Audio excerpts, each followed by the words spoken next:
pool patio getting decked out for summer color. Let's take a look.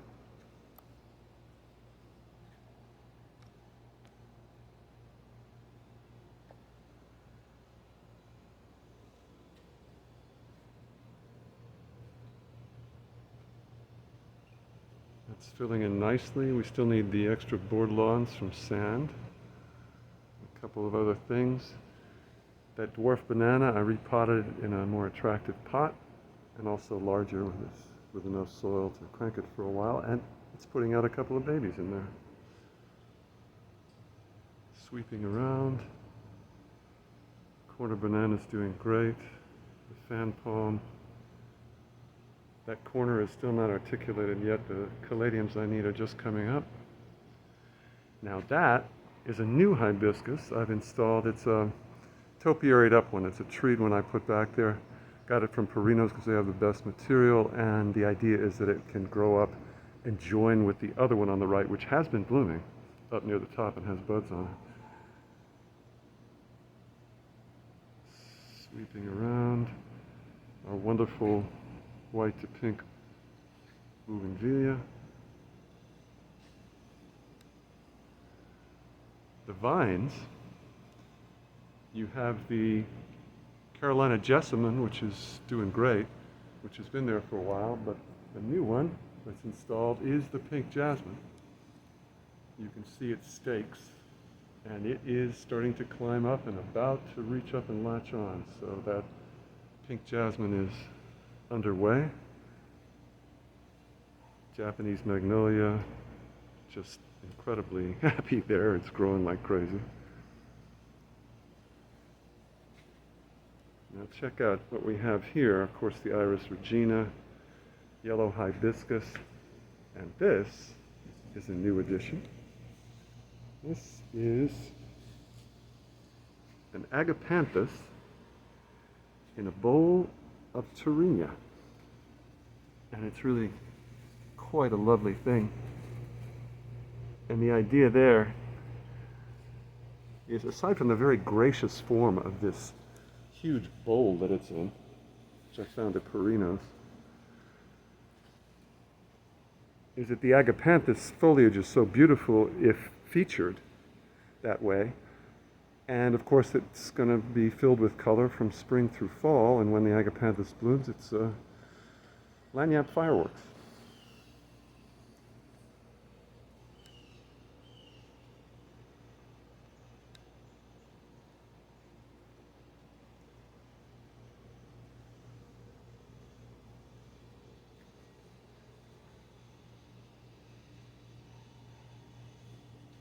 This bed looking very beautiful. A couple more things to do in there. And of course we want to put the datura back in the corner and move the Persian shields forward a bit. But look at these magnificent alocasias, these elephant ears. Just beautiful.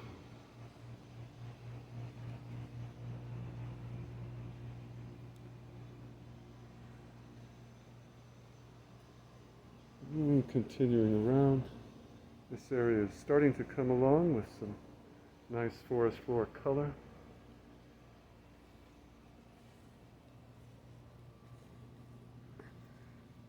This is filling out nicely. This composition's coming together. A few of those things still need to get planted in, but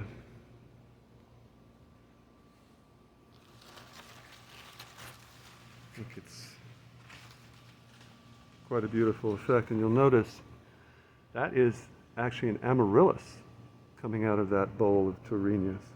We have all these amaryllis that need to crank. They need to be in the sun, absorbing the sun through their leaves all the way through fall in order to recharge their bulbs. Well, this is my solution for making them a decorative feature.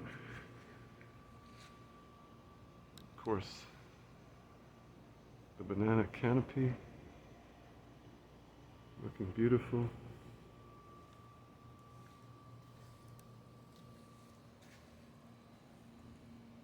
Back to the shade color altar. Filling in, it's getting there, almost done. Again, another amaryllis in a bowl of Turingia. I really am liking the white white leaf and bloom color all around. I'm trying to incorporate more of it. See if we can get a sweep of what's going on back here.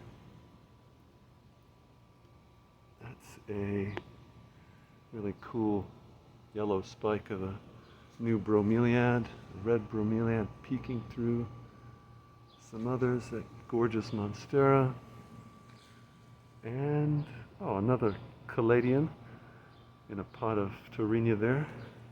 And one more Taurinia to go in there.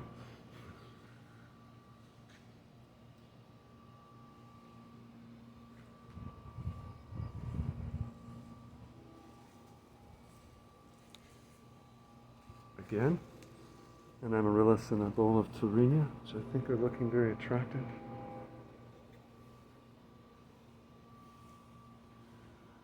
The umbrella bed's still not done, but I'm working on it. Haven't come up with the brilliant scheme yet for the bed, but it's coming.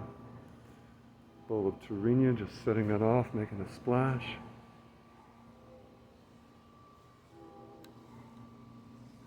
This canna is not doing well.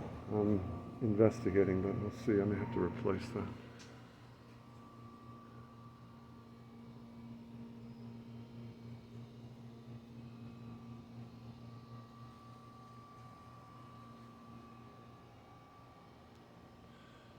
I do need to trim the Rangoon creeper back some more to, you see how it's throwing shade on the kettle fountain.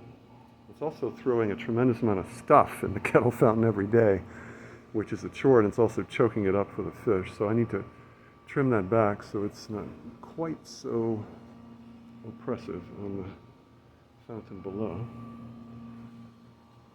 Here's a beautiful new little setting, little addition. This corner, coming along, caladium and a pot of Taurinias, and check out the really beautiful, subtle, scintillating color of the purple Taurinias interspersed between those Sansevierias as a display, just to set off the wonderful monstera.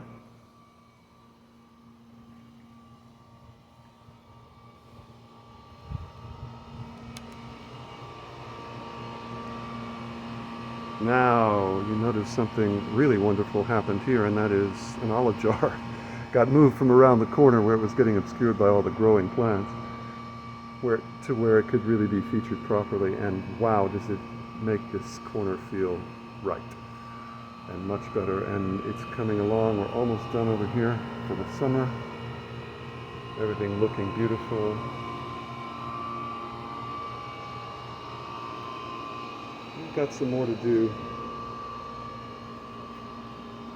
There's a vine that we've got coming up right there, but let's check out this corner.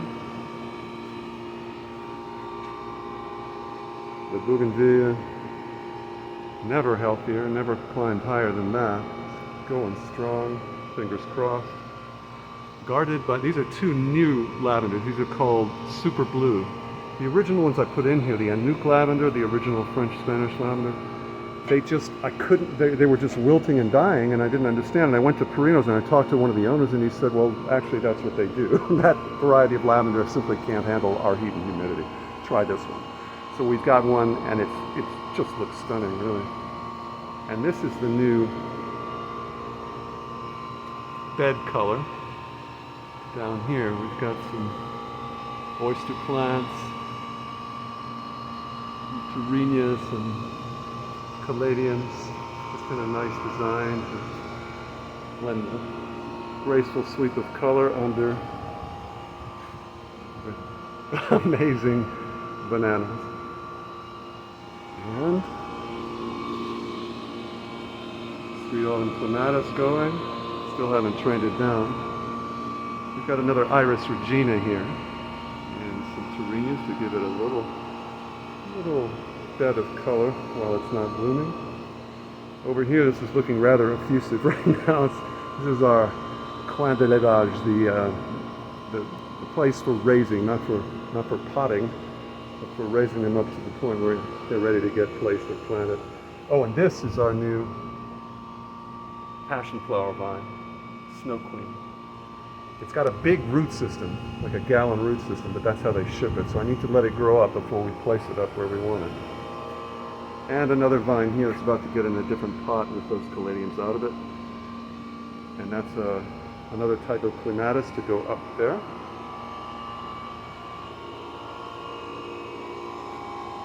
And that's our summer color as it stands.